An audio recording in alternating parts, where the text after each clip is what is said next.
Welcome back to Mem Jim, everyone. Alongside Christian Olenowski, David Mirikitani, we're going to start this duel at 157 pounds. The referee brings him to the middle.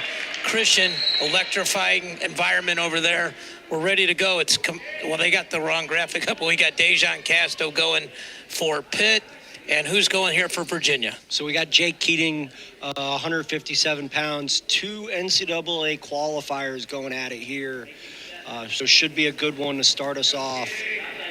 You talked to Coach Garland about Keating. What did he have to say walking into tonight's duel? So this is a guy who's a veteran for the Cavaliers. Graduate student, 6-year guy, and 2-time national qualifier. So this is someone that, for them, this is starting in the middle of the duel, but this is their spark plug for them today. Really good opportunity for Keating to get the Cavaliers started here. For sure. Lefty body lock as we're talking through this. So Casto's a transfer from the Citadel, a graduate transfer, so obviously a really bright guy. Rounded 12 at the NCAAs last year, so blood round guy. He's from Lake Erie, the Pittsburgh area. He's a big 157. So the fact that they drew this weight might be an advantage for Keating because he's going to get a lot more. Good shot here by Keating. Casto's in the splits. Keating going to try to come up with it. Hand fight here. He's got to keep it moving. Runs the pipe. Still doesn't have that. Now he's going to try to cut across. Chase it. Crotch lock. Casto's going to try to sit the corner now. He beat the shoulder, so now it's Casto's advantage. He stepped over.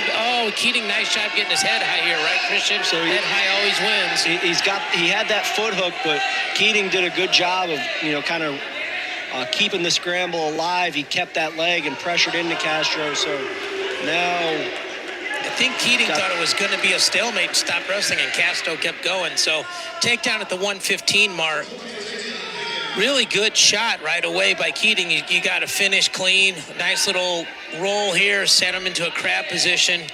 Going to try to win that hand fight, catch that bottom foot, and hop out of the lap, right? So that first scramble really, I think, is going to be indicative of what we're going to see from top to bottom for the Panthers, right? If you look at their coach, Keith Gavin, he's a guy that, when he was competing, real technical, real stingy. His defense was top-notch, and he could scramble with the best of them. So, you see...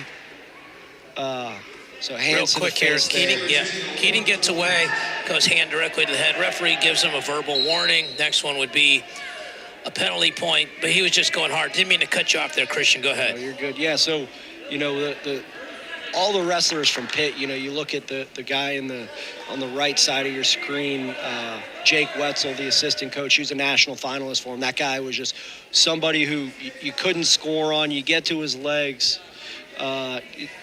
you get to his legs, you think you have him dead to rights, and he'll score on you, and then he'd get on top, and he wouldn't let you go. So that's how a lot of these guys from Pitt wrestle.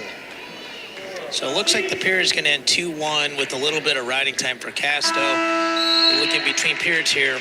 Coach Gavin, the cool hand Luke of college wrestling coaches, 44 and 30. You can see there on the graphics how many individual champions and All-Americans, and really an outstanding wrestler in his own right, a national champion, and also wrestled Ben Askren one year in the finals where he's a runner-up. Super technical guy, like you mentioned, Christian, really stingy.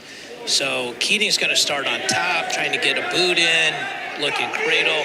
Casto, nice job, getting to his feet, catches a leg here. Now he's in good shape. As long as the head stays tucked, Keating is still actually catching riding time right now. Wow, okay, now I guess he called a reversal. They might have challenged that, but he just finished it out. So 4-1. Now, it's not a big deal for Keating if he can get his escape relatively quickly, but he's going to need to get his escape this period. There's the riding time, climbing up 30. He needs to get away here, and he's got to get away again. So he's only one takedown out of it, right? Casto did a really good job of staying on his feet there when Keating tried for that trip and allowed for a relatively easy reversal, just kind of switched into him and got that standing reversal position. So 4-2 now. We got a minute on the clock and potentially dangerous there. So a little headgear adjustment. Heavy collar tie for Keating, coming in hard. And the story for these Cavaliers to win these matches, they got to finish quickly. There's the shot again, and this time he cut across, as you said, Christian. Really, he made that adjustment in match because the same shot he took the first time, only this time, right to the finish. Now he's got that figure four leg Turk in, trying to drive across the body, picking that ankle up, breaking him down. If he can finish out if he can finish the period on top, he'll have, give or take, about 10 seconds of riding time and choice. So this is really important because if Casto gets away, it's 5-4, and then Keating would need the escape to tie rather than take the lead. So really critical 15 seconds here. The old adage, one, not two. Don't slip off here and give up a reversal. It's worth it. Oh, my God, that's exactly what he did. And back points. And you hear it. Oh, my God. He's looking for a fall now. Short time. Is he going to get it? And he doesn't. Just should have let him go there. 6-point exchange. Wow. So here's the takedown. The beautiful high crotch to cut through double here. Boom. As we talked about. And then here's the reversal where you feel yourself slipping off. He cuts his elbow through, split the hips, traps the bottom arm, settles back nice. And that's a situation where you got to know where you are. Just give up that one because that changes everything. Coach Gavin's asking for the fall there. So I believe the score's 10-4, not 6-4. 10-4. And you hear it so often. Great wrestlers finish the period on top. And you know, Keating there made a huge mistake and comes up to his feet. Now he's looking. Catch the ankle, get your two. So they're going to give him a reversal. He's going to have to take him. He's got to play the takedown game. So they only called two there, no escape. So 10-6. And they're going to give him So you're going to see a high pace for Keating these last 90 seconds here. He's got to go for broke the entire period. Lot of Should be shots. 11-7, right? 11-6. Oh, you're right. 10-4, 11-6. So he's got to get this takedown quick. He's got to cut back into him. Left hand's got to swim to that far hip. Or run him over his head and put him in neutral, just a neutral two. Like there, hold him there. He's got to climb. They're going to weight on his stop foot. this there. Yeah, those legs were wrapped up like a knee bar position. I was exactly. I was like, we're not doing jiu-jitsu today. Hold, exactly, my friend. It's all the stuff we talk about off the air, right? So we're going to toe holds and foot lock. Oh, inside trip. Come through it. Come through it. And Keating. Wow. You said it right, though. He's going for broke kitchen sink. He's got to limp that arm out. He's going for a Jonesy here. Casto is. That's two. Needs to get out of bounds immediately.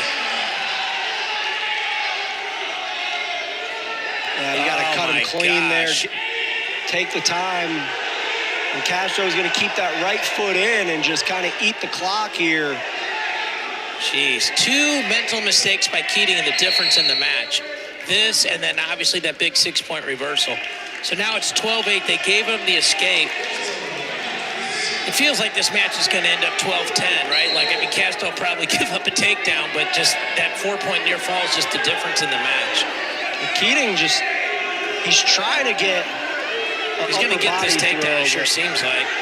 He's got to step through Turk and put him on his back. Yep. So takedown there. He's behind. Yeah, Castro's blocking off with that right foot. He needs to look cradle here. And he got it, but tried to pull him on top, and that's going to do it. 14-8 with that takedown. But what a weird match. The guy with the 8 got more takedowns than the guy with the 14, I think. Jeez. It's a match for seeding at the ACC tournament, too, so.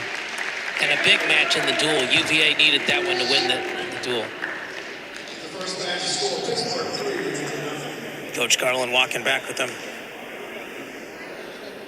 Yeah, just small mistakes make such a big difference in the match here and puts Pittsburgh out to an early 3-0 lead. So, and not to mention we have yet to see any of the top 6 wrestlers for Pittsburgh.